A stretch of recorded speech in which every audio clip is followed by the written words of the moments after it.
Chelsie, my soon-to-be wife. I bet you thought this day would never be with me, but it is now and you're stuck with me. But for me, I've always known that I wanted to spend the rest of my life with you. You are the most beautiful woman in the world, both inside and out. I really can't believe I'm actually getting to marry the woman of my dreams. You're more than just my wife-to-be, you really are my best friend in the whole wide world. I have seen you through the worst times in your life, and now I get to see the best. We get to grow old together, and just imagine how many dogs we will have when we retire. I can't wait to see you come through those doors with your dad, and you will make me the most happy person alive. Please don't laugh at me when you see the tears rolling down my cheeks. I love you, the future Mrs. Anderson.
My Oliver. Well, where do I start? It feels like you have been my best friend forever, and I kind of know you would always be in my life, but not as my husband, best friend and my rock. You make me smile, laugh and cry, but never in a sad way. You walked into my amazing family and became a son, a grandson and brother, and made it very easy. They all love you so much.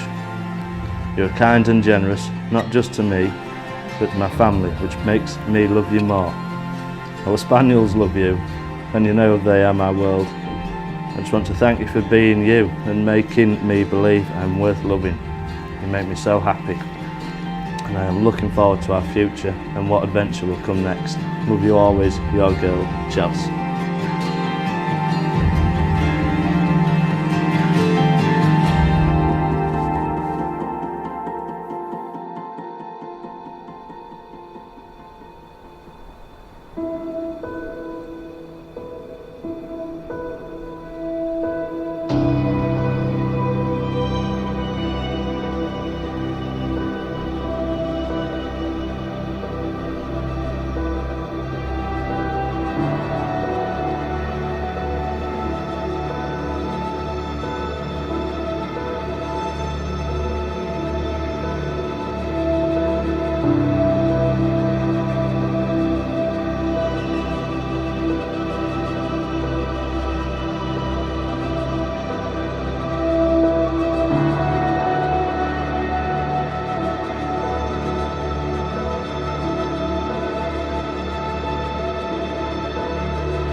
name is Hilary Lill, and it gives me great pleasure to be conducting this marriage ceremony today for Oliver and Chelsie. My colleague Simon Lovell is here today doing the very important role of recording this special and happy event in his register for posterity, and to produce the marriage certificate at the end of the ceremony. Who gives Chelsie to be married to Oliver today? I do. Thank you very much. Dr. Gilly.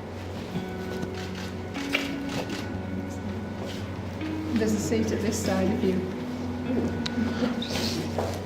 you want to carry your flowers out? I'll swap you from the front. Once you brought that.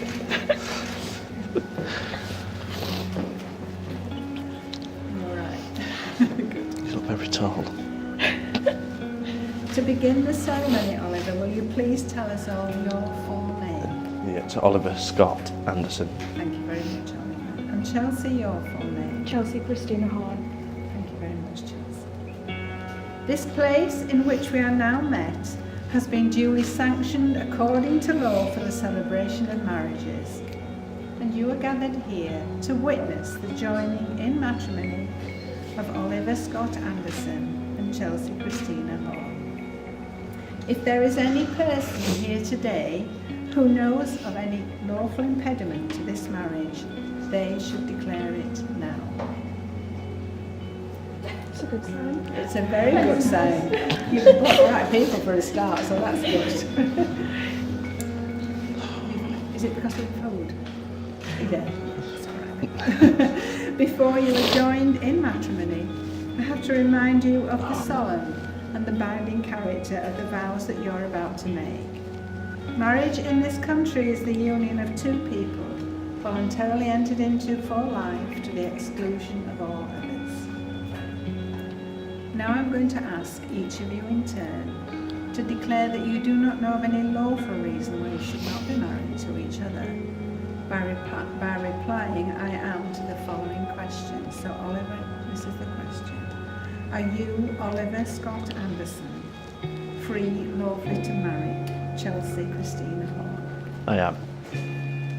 And your turn, Chelsie. If you can reply I am to the question. Are you, Chelsie Christina Horn, free lawfully to marry Oliver Scott Anderson? I am. Thank you. Oliver and Chelsie wish to marry, for in each other's company they have found fulfilment and love. As a consequence of this love, they've drawn closer to each other and now wish to affirm publicly their relationship and to offer to each other the security that comes from vows sincerely made and faithfully kept. The institution of marriage must be entered into freely, voluntarily, and with the full and unreserved consent of you both. Therefore, do you, Oliver, take Chelsie here present to be your lawful wedded wife? I do.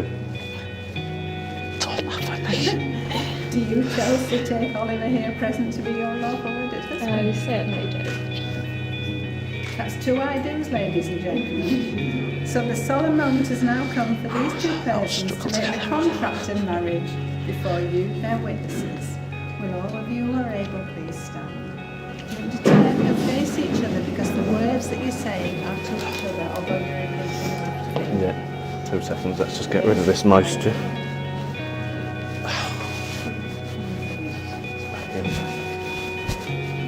Continue holding hands. You just want to get that So fan Oliver, on. if you can repeat after me. I, Oliver Scott Anderson, I, Oliver Scott Anderson, take you, Chelsie Christina Horn, take you, Chelsie Christina Horn, to be my wedded wife. to be my wedding wife. And now, Chelsie, if you can repeat these words. I, Chelsie Christina Horn, I, Chelsie Christina Horn, take you, Oliver Scott Anderson, take you, Oliver Scott Anderson, to be my wedded husband. to be my wedded husband. Don't make it so easy. I'm sorry, I think your standing was normal, but it's still very short. So can you please just sit down and sit in the seat? The children are very short and short. Now we know why. You know why, don't you? Ah. But you've done very well. You've done very, I think we're going to have some applause for that because they did do well. Damn you.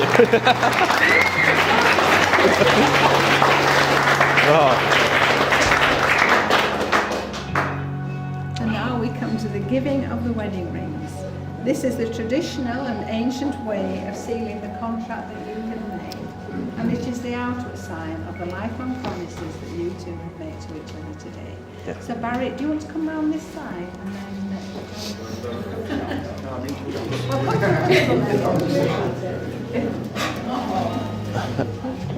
Hello, baby. Lily just wants to go in the field. That's all she wants.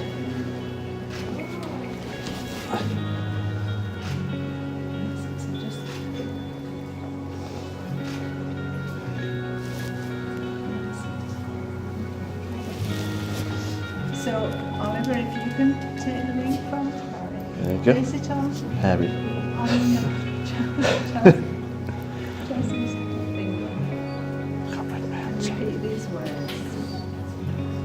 Chelsea, I give you this ring Chelsea, I give you this ring as a token of our marriage as a token of our marriage and as a symbol and as a symbol of all that we share. of all that we share. Can you use it on the camera?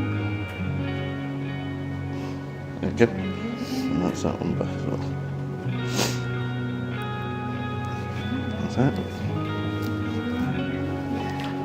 I don't know if you'll get mine on, my hands are that sweaty. Ah, Hello. I won't jump up that one. Cheers, Baz. It's not a chew, you're all right. So Chelsea, if you can hold on Oliver's finger up to his nose, please, and repeat these words.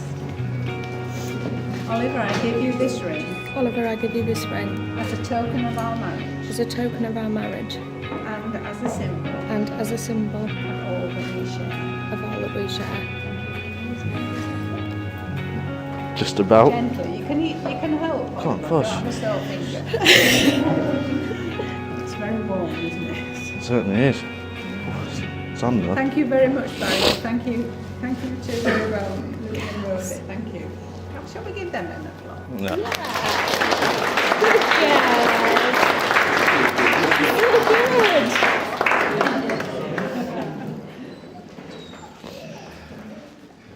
So, the purpose of marriage is that you may always love, care for and support each other through all the joys and sorrows of life, and that love may be fulfilled in a relationship of permanent and continuing commitment.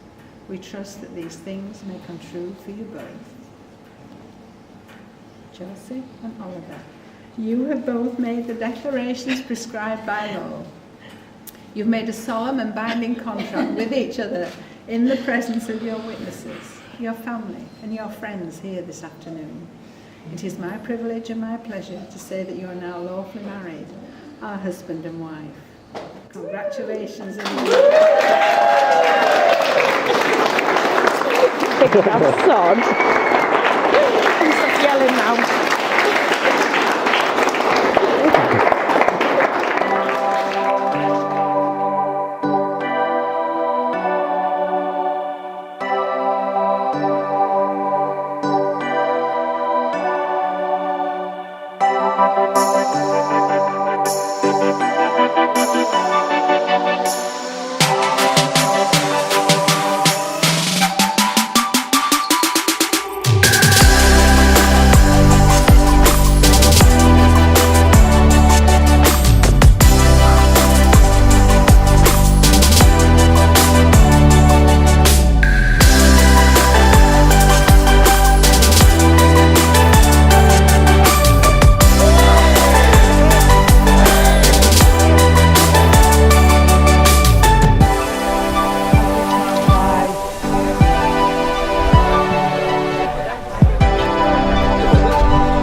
when I got over the initial shock and then the subsequent panic attack of being asked to say a few words today, I thought, that's a little bit different, you know, father of the groom.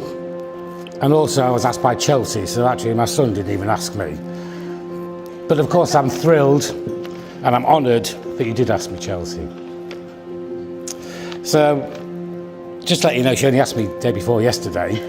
So there's been very little time for any thought or deliberation to going into this. So at 7 o'clock this morning, I came up with this. Here we go. So being asked, as I said, being asked to do this was just a little bit different, but it is great. It shows that Chelsie, you're a little bit different too, and that's great because Ollie's a little bit different. So really, I think you're both absolutely perfectly matched because you're just both a little bit different. It's why you are both such beautiful, amazingly wonderful, special people. Okay. Ollie, and I'm sure I can say this on behalf of your mum, of Sarah, as well as me, of how bloody proud we are of you. You're a remarkable young man. You're incredibly strong while still being loving and caring and considerate.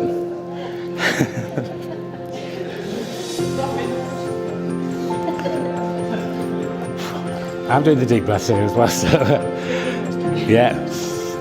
And I know that you will do everything you can possibly to make sure that Chelsie is a happy, happy wife. You will. Thank you.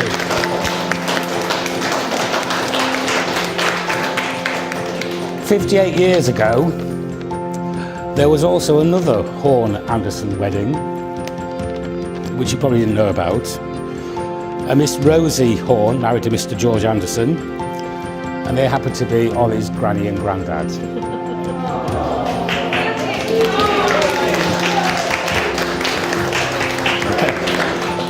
Now, I don't suggest for 1 minute that you go to them for any marital advice at all. In fact, I wouldn't even go to any of the Anderson clan for any marital advice at all. But I think Granny and Grandad, Ollie, a pretty good perfect model of surviving the ups and downs of marriage life for a long, long time. So finally, just to finish off, Ollie and Chelsie, I want you to know that you were both loved so bloody damn much, not just by me, by Mark, by everyone on this table, by everyone on this table and that table and that one and that one and that one, by everybody in this room, how much you are loved. So please, will everyone join me? Get your glasses, hopefully they're charged. Raise your glass to Ollie and Chelsie in being both a little bit different, and toast for the love they have for each other. Oliver and Chelsie. Cheers. Thank you. Here we go. Right, I'm not a public speaker, and anybody that knows me will know that, so I'd like to thank everybody for coming today, and hopefully we'll make it the perfect day for Chelsie and Ollie. You don't screw up so bad, son. And Chelsie, you look gorgeous. Mr. and Mrs. Anderson.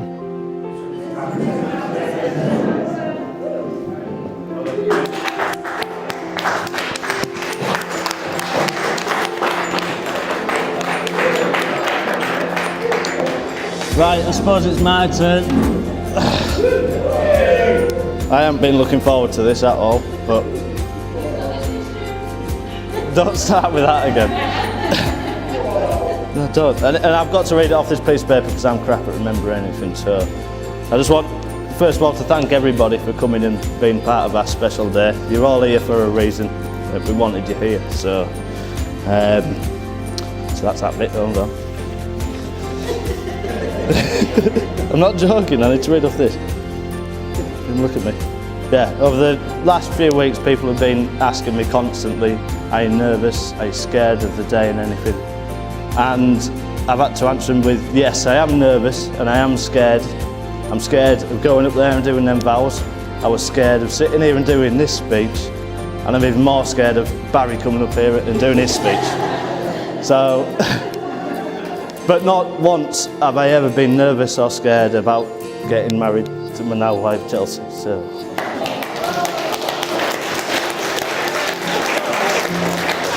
It's good that, isn't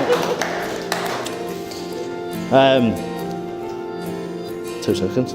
On a more personal note, I'd like to give special thanks to everybody who has helped today happen for us all, because we couldn't have done it without all of you, and you've all contributed in some way. Jesus. So yeah, I want to just give you all a little gift for everyone who's helped us out. So, firstly, when we started arranging this wedding, I knew instantly I wanted to be my best man. Unfortunately, he couldn't make it today, so Barry had to do.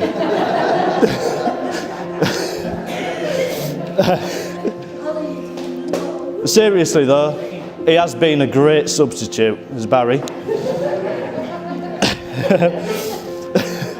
He did actually organise like the best stag do I could have asked for.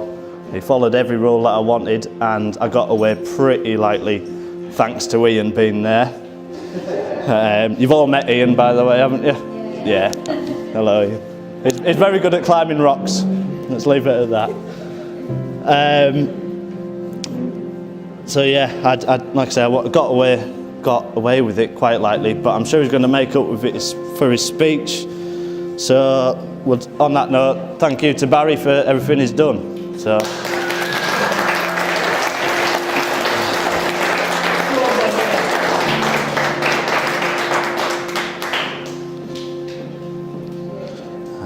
I'm not going to take the mick out of this next lot because they'll have my life even more. But it's all the groomsmen that have been here for me today, and they have helped me through it, and they've all been my best friends since I can't even remember. So they're all special to me. So I've got them all a gift as well if you want to come up and get some.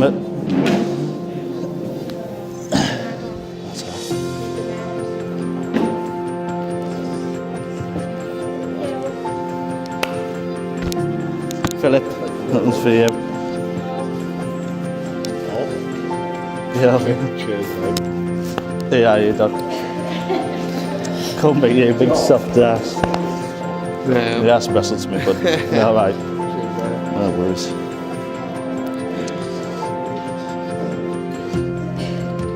After that one then, there's obviously only one bridesmaid that's been here today. And we are lucky to have her because usually she's getting ready for bongo this time every day of the week.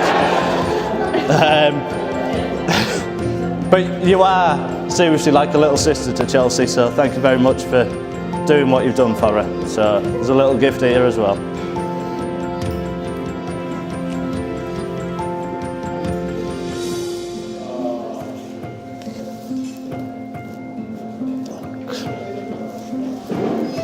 Crikey. These sleeves don't stay up.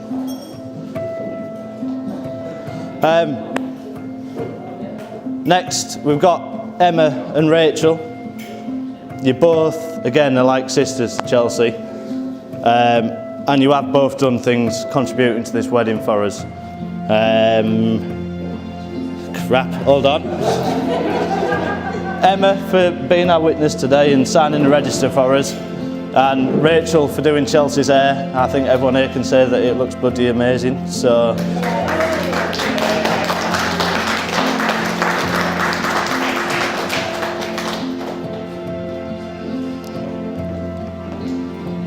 So thank you, you too. Anyway, so we're on to the in-laws now. First it's going to be Chris and Nikki. I just want to say thank you both for welcoming me into your family as if I am one of your own. It does mean the world to me. I feel like I am part of the family. So it's special thanks to you though, Chris, for giving me Chelsea's hand in marriage. Although I must say you did slightly run her down that aisle to get her to me. So there's something wrong there, but yeah. But I love you both as if you're my own parents as well, so thank you very much. All right, so gift for you there.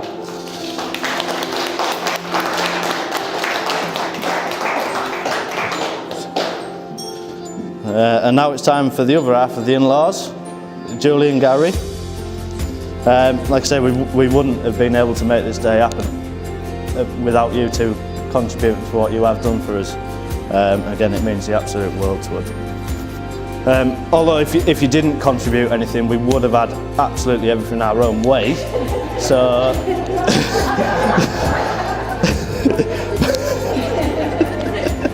but no, we do completely, we appreciate everything you have done for us, and we couldn't have done it without you. So, thank you very much, you two as well. Now you've got your time.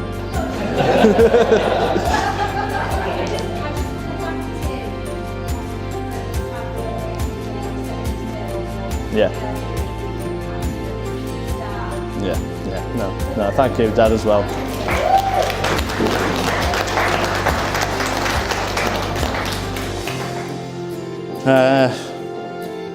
Hold on.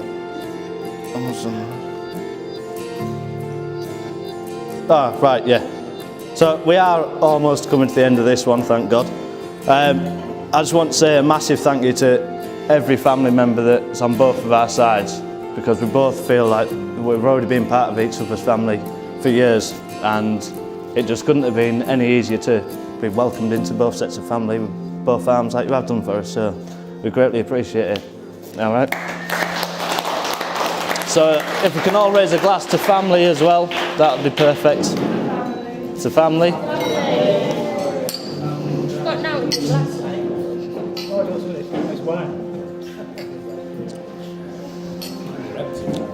I know, you need some in there. Yeah. I'm not hoarding anything. Oh, sorry. And now, finally, this is my last bit I'm going to say, which I bet you can't wait for. So, it's all about my beautiful new wife. Thank you for saying yes to me that day in Tenerife. I've got you now. I think everyone here will agree that she's looked absolutely beautiful today.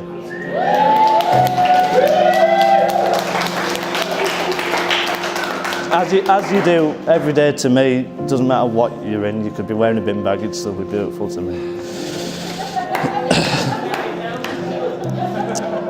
I really do love you with all of my heart, and you are my absolute world, and I will do anything for you. You've had to put up with me for most of your life already. And now I'm afraid you have to spend the rest of your life putting up with me as well. And personally, I cannot wait to spend the rest of my life with you. Ladies and gentlemen, can we now please have a toast for the beautiful bride, Chelsie.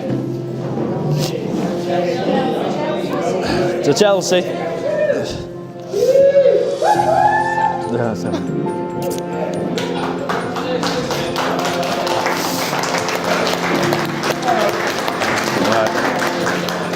Well, that's the last of my speech. So one last thank you again to everybody here. It does mean the absolute world to us. And if anyone wants to heckle Barry or put him off his speech or even throw things at him, you're more than welcome. So, thank you.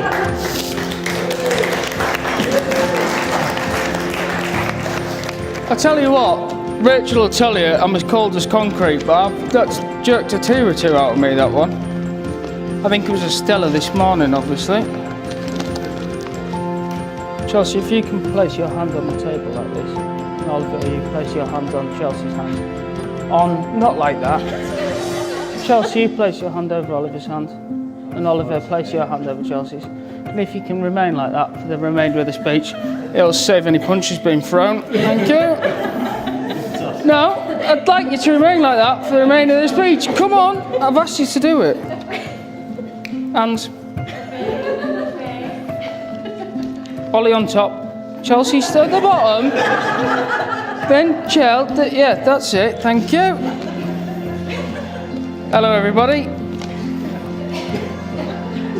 I've got to admit I was a bit taken aback when Ollie asked me to be his best man, but if you cast your eyes over the rest of the groomsmen, I think you'll agree I'm the best of a bad bunch. Early in the year, myself and the rest of the groomsmen, we received a summons to the 3 Coopers for a stag do, like organisation from Oliver, and there was a certain criteria on this stag do, and the first, on absolutely no circumstances would we take Oliver abroad because the last holiday went on, he had a knife pulled on him and therefore feared the risk of death by stabbing. Number 2, on absolutely no circumstances would we to take Oliver on a big lad's night out, and I'm not sure what sort of animals he thought we were, but he was convinced we'd drag him into a strip club, have him stripped, whipped, lap danced, and upon returning home would fear the risk of death by stabbing. Anyway, we took Roy Cropper to Tanhill and we had a great time.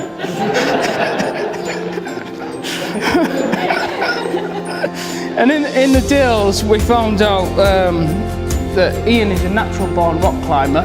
If anyone wants to ask Jamie Nelson for the video, it's pure gold. Funny!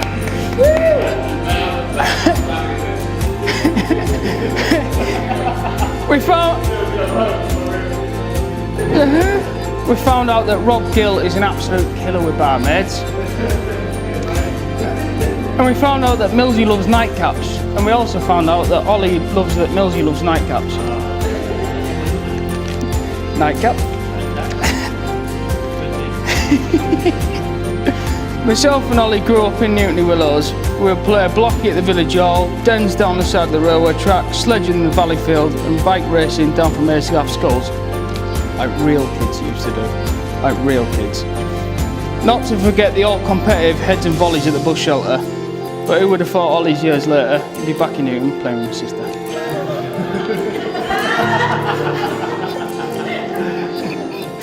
But Oliver, can Chelsie drill across from the side of the crossroads for you to bury it top bins past Gavin Thompson?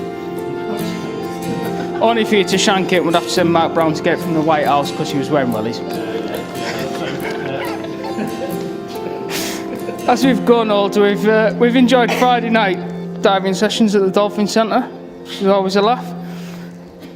Room fan assembling for beginners. And in-depth discussions on Russian jumper restorers.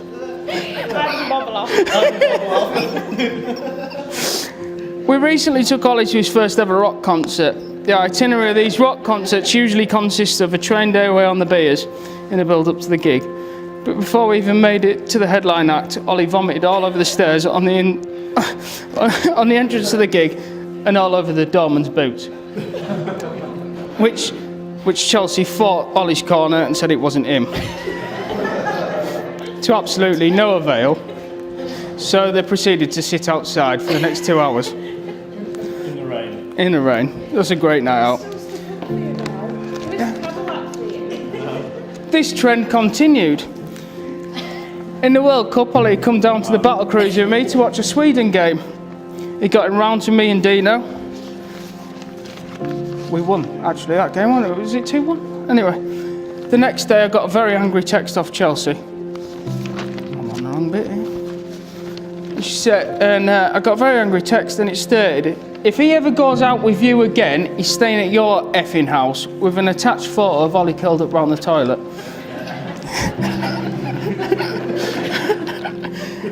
Needless to say, he wasn't allowed on our pub golf tour with the Dales last weekend.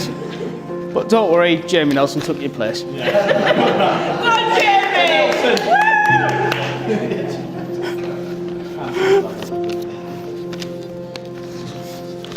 Chelsie, you look beautiful. And Oliver, you two do really make a lovely couple. To relief for the rest of my family, because you can fucking pick some arseholes. I'm sorry for swearing, but yeah. But Oliver and Chelsie, your story is a story of love and war like that of Romette and Julio.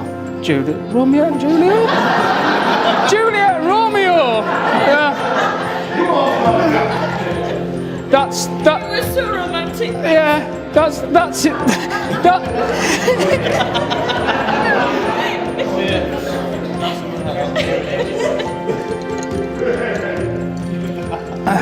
That's if Juliet was going out with Romeo's best mate at the time, that is. But bless him, he'd look after her on them long lonely nights, keep her company, console her and make her laugh, with absolutely no ulterior motive at all. But one day, it seemed his prayers were answered. Chelsie was single. Praise the gods. And boom, like a rat with a rocket pack up a duck oil drain pipe, Ollie was on the charm offensive. Now this charm offensive could be likened to an artillery bombardment, but unlike the British bombardment of 1916 in the Battle of the Somme, Oliver obliterated the German barbed wire and wiped out the artillery posts. Although I'm sure Chelsie wished she had a machine gun. Whilst all this was going on, Oliver appointed Rachel to be his agony aunt without any agreement from Rachel. And the texts would come thick and fast, night and day, and that's when I really realised, Ollie, you really belonged in a panini, you absolute tuna melt. But anyway, buddy, you made it. But word on the grapevine, you find a lot of things out when friends are friends with your girlfriend. When you finally got your chance, you had a bit of an American Pie moment. Yeah. We'll leave it at that. But nevertheless, you obviously pulled yourself together, because you're sat here now. Who dares wins, Rodney, my son? Who dares wins? No. And no. All right, everybody to stand up. Everybody to bang your feet. We're not having a shit. Make as much noise as you can.